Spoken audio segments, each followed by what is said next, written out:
All right, Candace, thank you so much for joining us today for Community Quotes. If I can, at the beginning, just have you say and spell your first and last name for us. My name is Candace Gulotta-Haggart. My first name is Candace, C-A-N-D-A-C-E. Last name Gulotta-Haggart, G-U-L-O-T-T-A-H-A-G-G-A-R-T. Yes, thank you so much for being here today. And you are with Festival International. Yes. Tell me your title there. My title at Festival is the Development Director. Okay. So what I do, per se, we all wear many hats at Festival, but what I am mainly responsible for is the fundraising aspect of the festival, dealing with individual donors, trying to solicit sponsorships, the PASS program, which is something that has fairly new considering the festival is going into its 33rd year, but new. We're going into our fifth year, which is something that we're very, very proud of. So that's what I do there. Festival Local, our local business program, which we encourage our local businesses to support the festival through this program. And in turn, we encourage festival goers to support those local businesses.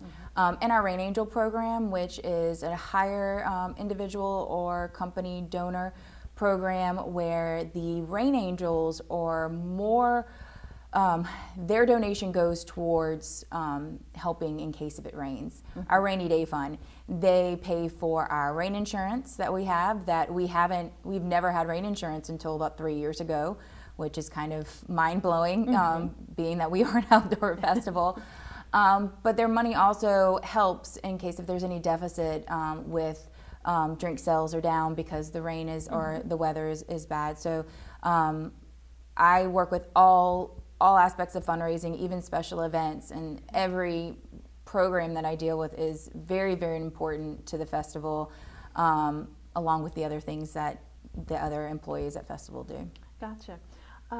This was my first year not attending Festival. I've attended it several times, but from I guess you could say the back end of it, working at AOC, we have a volunteer film crew that helps our staff to capture some amazing footage during Festival International.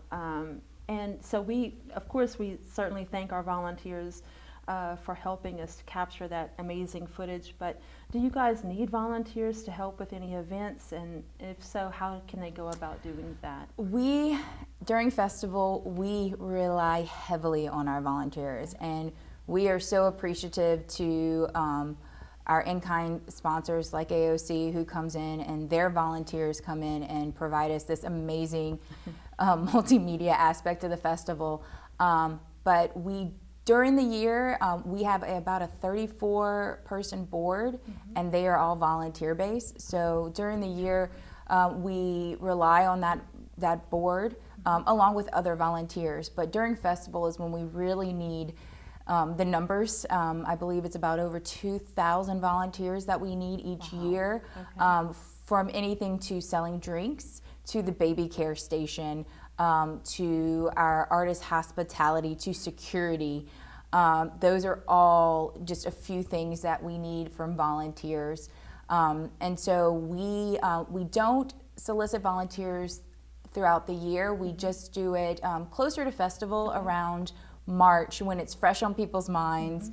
And we do a volunteer campaign where we ask, and what a volunteer can do is go on our website or even call us in the office, but it's easier to do it through our website, see which positions are available, and then sign up. We have volunteers who come in, they do one shift and then enjoy the rest of the festival, and that's their way of giving to Festival. And then we have volunteers who come in planning on doing one shift and end up working multiple shifts throughout the day, throughout the week. And we are so grateful for people who want to volunteer and help the festival out. And then what we do at the end of the year is we have a volunteer party. Once Festival is over, we have an appreciation party.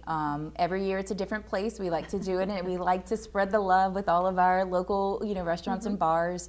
And we invite our volunteers to come, have free food, music and drinks, just to show them our appreciation, because they do so much for us. That imagine paying for paying for what these volunteers do for us. It's incredible.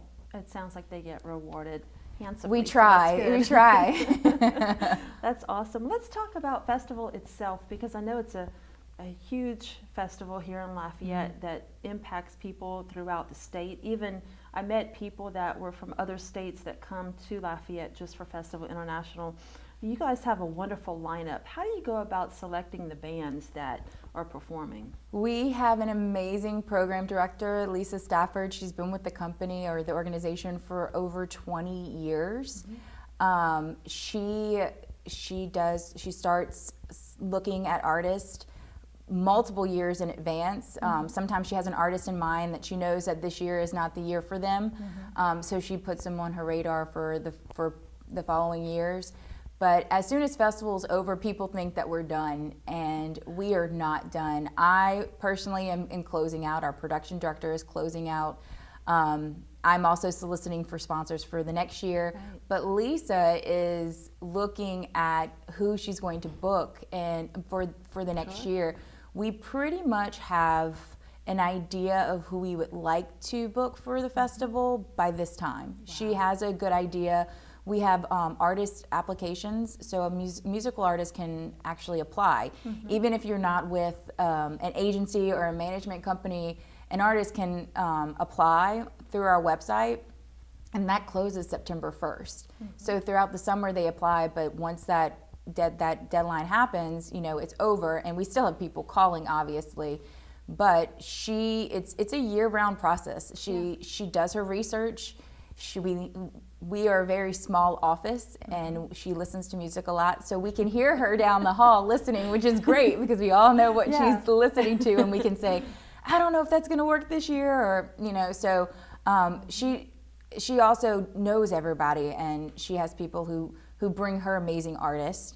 But we also get help from the city. When Philippe Gustin was with us before he retired, he was very big on helping helping us with potential artists, giving us names of artists that he has seen because he travels so much. He goes to France a lot. But we're very grateful to have people from throughout the city help us. But she doesn't do it alone. She has a committee.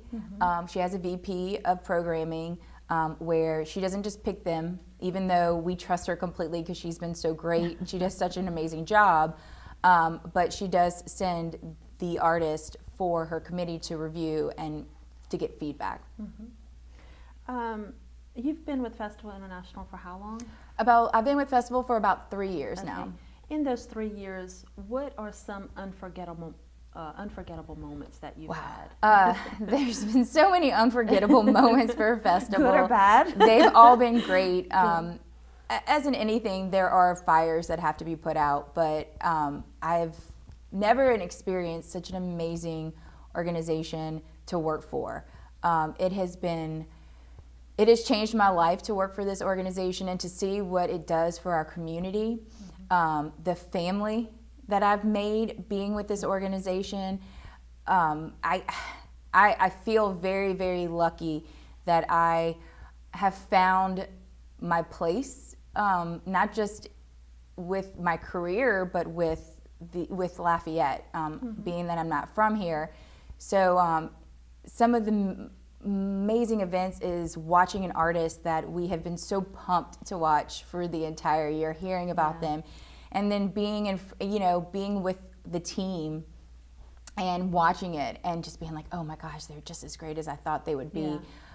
Watching people enjoy themselves, that's the one thing that I get from being with this organization, is seeing how much this organization brings to the community and how happy people are. When I first started, the one thing that I enjoyed the most was hearing the stories. Being that it was our 30th anniversary when I started, the stories from people back to the Bubbas or things that I didn't know anything about, and I was being educated at the time, but to see how many amazing things people had to say about the festival, it makes it worthwhile. At the end, after all the work that we do, we work year round. It's incredible what the team, what the staff, what our volunteers, what our board can do in a year to put on this amazing festival. I mean, we transform downtown. It's incredible. And to be able to see the happiness that we bring on people's faces and how much people look forward to it. That to me is the biggest payoff for me, because even when it's hard, it makes it easier to move on, and it makes it easier to be excited about what I do, and to not let the negative or the bad time or the stress get me down. Yeah. Well, I am already looking forward to Festival 2019. Me too. I even had some volunteers on our film crew email me immediately after Festival International, and they're like, we want to be a part of this next year. So exciting. It's a great event. So thank you for all that you guys do to bring that to Lafayette. Let's talk about what you did before Festival International. Where did you work? I had many jobs. Okay. I worked in California. Is that where you're from? No, actually, I am from Plaquemine, Louisiana, right outside of Baton Rouge. Okay. So I'm from here. I went to college at LSU, and then a week after graduation, I moved to California, to Los Angeles, without a job. I wanted to do it. I had done my internship at MTV in New York. So I was like, I can handle New York, I can handle Los Angeles. So I moved to LA, and I finally found a job at an agency where the first thing that I did, when my first real true job out of college, was I worked with young actors. So it was the youth division. So I worked with actors from ages 5 to 25. Okay. And everyone was like, how was that working with young kids? And I was like, that wasn't bad. It was the stage moms that were bad that I had to deal with. But I did that for a few years, and then I went into management. Okay. And I always knew music was a big part of my life. And so I wanted to go into music management. And so I left that position that I was in California. I went into music management. And after a year, I was like, all right, not for me. Hand holding isn't for me. As much as I love these musicians, it's just I need to go back into the agency world. And so I went into a music agency, ICM Partners. It's called ICM Partners now. It was ICM at the time. And I worked for the head of the music and comedy division. I was his second assistant. He had 3 assistants, and I was his second assistant.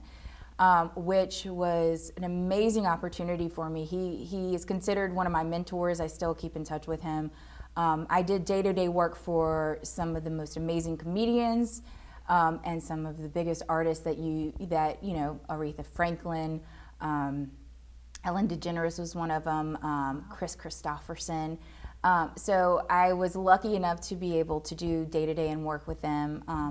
And then it was just time for me to leave. I was ready to come closer to home. So I, after about 5 to 6 years in California, I moved to Austin. And there I was lucky enough to find a position where I booked artists, I booked shows at 3 different venues throughout Austin. One in, it's called The Backyard, which is an outdoor festival, the Austin City Hall, which unfortunately is no longer there. They tore down for a high-rise, but it was an indoor venue, and then a smaller venue, which is no longer there now, called La Zona Rosa. And I was responsible for booking the shows, comic shows, big-name acts. So I did that for a while, and the industry was bad. It was, Austin is a great music city, but the industry was just a bad time to be in music. This is about 2008, 2009, and I got laid off, and it was a really tough time. And then I came back home, and I worked for the HBO series Treme. I did their fundraising event, and that's kind of how I got into fundraising, which was an amazing opportunity. And then after the series had ended, I went to a management company where we did events throughout New Orleans. And then, and then I moved here, and I wanted to get out of the music business. I decided I'm older. This is a young person's job. I don't want to do it. It's just not for me. Like, I'm jaded. I'm burnt out. So I started, like I said, events, and then I went to medical conferences, and it was a lot of traveling. And then I had my daughter, and I needed to I wanted to be more involved in the community. I knew this is where I was going to be, where I was going to stay, where I was going to raise my daughter. And I wanted an opportunity, whereas the job that I had, we traveled so much that I really wasn't here, although I volunteered for nonprofits. But I wanted a change, and the position at Festival came up. And I never thought I was going to work in music again. Yeah. And I remember saying to myself, wow, I can actually work in music again and be an adult. Like, I don't have to be a kid. I'm not staying out late at night. Yeah. And so I applied for this position, and I'm so grateful that I'm able to work here and actually do what I love, be involved in this amazing community, be home, be with my family, and and do what I love, and do it with people who I considered family. So that's awesome.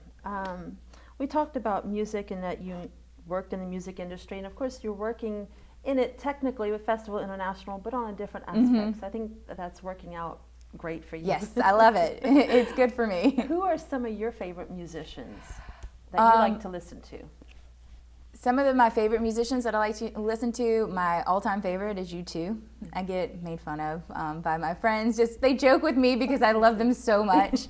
But I love the Beatles. I like, I don't like to say that I'm into one genre of music. I like it all. So I don't like to discriminate to anything. If it's a good song, it's a good song. Right. You can't, it doesn't matter if it's country or electronic or whatever. If it's a good song and you feel something from it, it doesn't matter what genre it is. Gotcha. We live, of course, in Acadiana, and one of the slogans here is "Laissez le bon temps rouler." Let the good times roll. Yes. How do you like to let the good times roll? I could tell you how I like to let the good times roll when I was younger. Now that I'm older, it's very different. I spend time with my friends. I spend time with my family. I enjoy going out to dinner or having dinner parties. I enjoy going to the movies. I call it the ultimate movie experience. I get there 30 minutes early by myself. I sit in the last row with a Coke Icy and a box of popcorn. Like, that is something I enjoy to do. But I also like to travel. I love to travel to places I've never been. I've always said that what I would like to do, which unfortunately right now, life gets in the way and you don't get to do it, but one year I'd like to go someplace domestic and then another place international. So I love to travel when I can. What's been a favorite vacation of yours that you've taken? Well, like everyone, the beach. Yeah. I love to veg out on the beach, read a good book, listen to the waves. It's probably the best place to just get away from cell phones and the outside world. But I also like to go to places that have some historical aspect to it, or just history, so to speak, because you can never stop learning. Right. So I do like to go to places like that. Good. You mentioned reading a good book. What are some of your favorite books that you've read, or what is one book that you would recommend everybody read? The Alchemist. Okay. It changed my life. I read it in college. Actually, no, I read it in high school, and it's just about following your fate, looking at the signs and the omens, and letting the universe take control. Everything happens for a reason. And the great thing about this book is you're reading it, and at the end you're just like, oh my goodness. Like, it's just like you have this aha moment, and you're just like, wow. Like it. And I've loaned that book out to anybody and everyone who wants to read it. I say, you want it, take it, read. It's an easy read. It doesn't take very long. That's my number one. I love The Great Gatsby. I love that book. I mean, anything. Thrillers, crime books, I'm really into that. Stephen King fan? The scary stuff, not so much. But I love a good James Patterson book. Okay. He's one of my favorite authors. So I like, it's just the scary thing that I don't do well with. Book or movie, I don't do well with. Shining's a good book. I heard it's a good book, and I heard it's it's a good movie. I just It haven't is. seen it yet. Well, speaking of movies, I know you said you like to go to the movies a lot. What are some of your favorite movies? I love musicals. Okay. One of my favorite movies that I've seen recently has been The Greatest Showman, that I Okay. thought was an amazing film. I love action movies too. Die Hard movies are some of my favorite movies, but I also like fantasy ones like Harry Potter's, and I geek out a little bit when it comes to Harry Potter, and just anything that has some action. I like them all really, Okay. except for horror movies.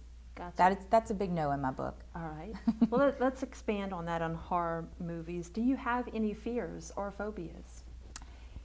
Yes, this is a weird one. I am afraid of short heights. That is one of my biggest fears.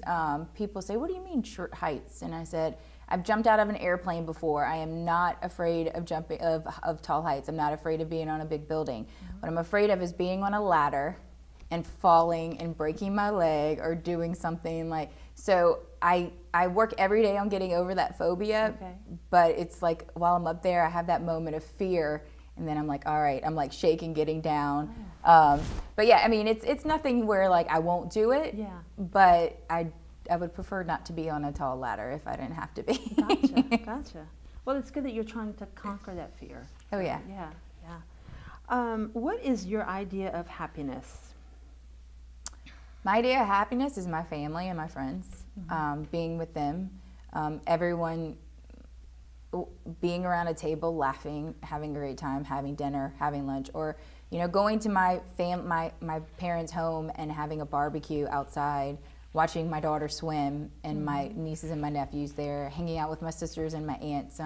My family is very, very close, which I'm very lucky to have a close family, and we are all close in distance to each other, except for my youngest sister. She lives in Charlotte, North Carolina. She's the only one. Okay. I was the one who was far away, and now she chose to upstage me and go to North Carolina. But I like that we're all close and in distance and close, together. So. Okay. This question is something that some people need a second or two to process. But if you could spend one day in someone else's shoes, who would it be and why? That is a great question. If I could spend one day in somebody's shoes, who would it be? This is probably an odd one to pick. Any president. I would want to know the presidential secrets. I'd want to know all the secrets in the government. But also, I'd like to see how hard it is. I don't think any of us have an idea, no matter what Republican, Democrat, whatever you are. I don't think people realize how difficult that position is, how many people you're trying to please, Right. how many directions you're being pulled. And I'm sure if I was in that person's shoes, I'd probably only want to do it for an hour because Sure. I'd be done. Have you ever had any political ambitions? Not at all. Not at all. It's never been something that I've ever wanted to do. To be in the spotlight like that, absolutely not. But I can only imagine that it's difficult. You have so many different personalities coming at you, so many different opinions coming at you, and you can't make everybody happy. So if you make one person happy, then obviously somebody else is unhappy. So it's just no pleasing everyone, and I try to take that into my own personal world. I can't please everyone, no matter what I do, personal life or work-wise. There's always going to be somebody who's disappointed or unhappy with something, and you just need to take that and learn from it, and if it can be fixed or tweaked in some sort of way, then absolutely. But if there's nothing that can be done and they just don't like it, then you just have to move on. Yeah, gotcha. I like to ask people about tattoos whenever I see them on their skin. Okay. I see you've got one on your foot. There are several stars, and I saw one on your wrist as well. Yes, So tell me about why you chose to get that. So I was younger when I chose these tattoos, but I've always loved constellations and stars. It's something that I actually wanted to do before I went into the music or field or mass comm or whatnot. So the one on my foot is the constellation for Leo. I am a Leo, so when I decided I wanted to do something to get a tattoo, I wanted it to mean something and not just go into the tattoo parlor and say, hey, I think I want that butterfly on my ankle or something like that. So I chose this, and I've had it for over 10 years, and I love it. It's also a place that that you can cover up, but you can also, it's, you know, people don't really look at your foot. So, but it, you know, I find it also in a dainty area as well. Yes. Did it hurt? Oh, absolutely. And then the one on my wrist was the first one I got. I consider it the North Star.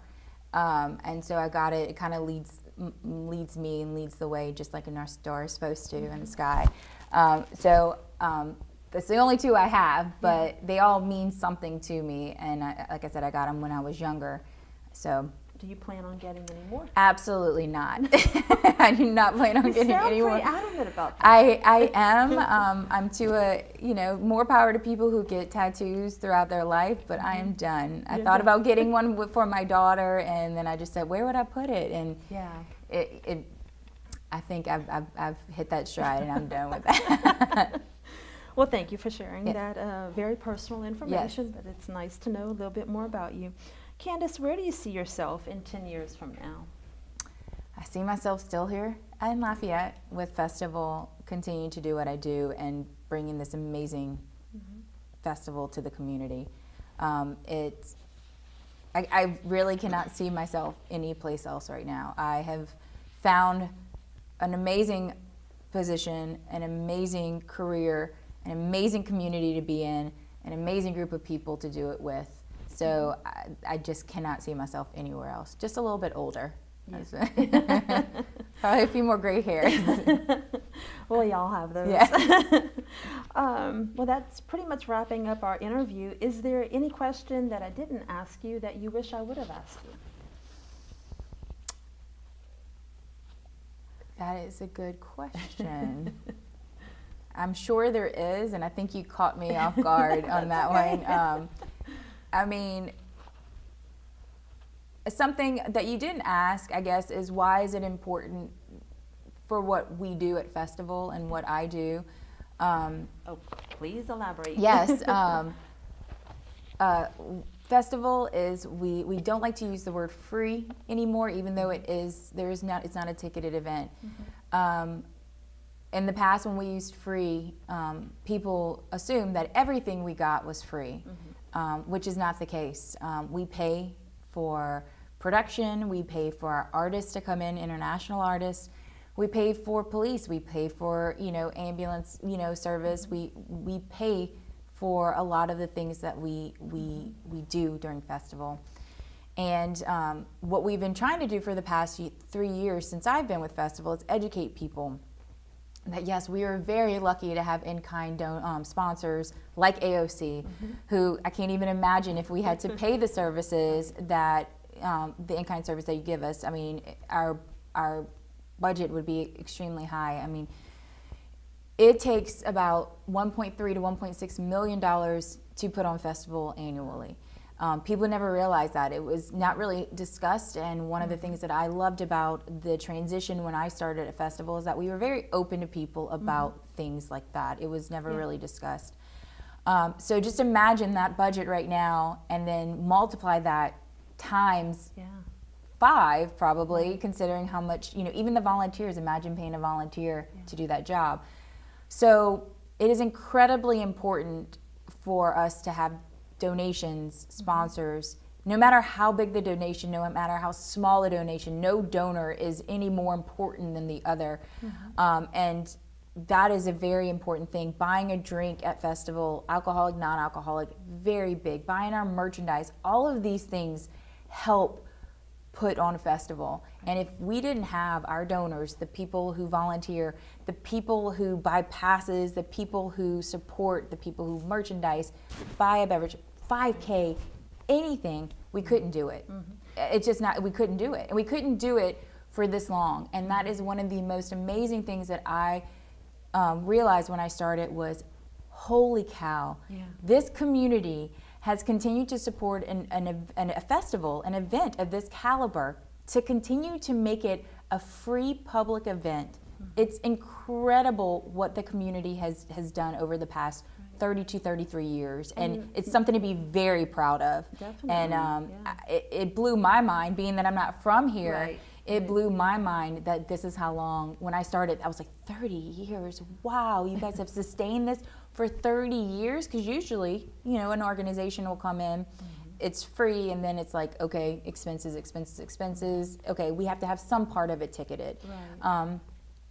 But you don't have to come to this festival and pay to go in. Like, you come, you enjoy yourself, and you support it, and buy a pen, buy a poster, like I said, anything. But not it's to mention just the economic impact. Oh, absolutely. Of the local restaurants and the stores, not just downtown, and in Lafayette in just general. in the surrounding areas. I mean, I know at one point it was 49 million. I believe it's gone. I would say it's 49. I don't know. I would have to ask Lita, but it's incredible what this community. You look at hotel rooms, you look at people stopping at gas stations to fuel up. And the people, the tourists, you know, LCVC, we work closely with LCVC. But to be in this position, it makes me very proud to be where I'm at, and to not just work-wise, but in the community that I'm at. It's a really amazing community, and I think we're all very lucky to be living here.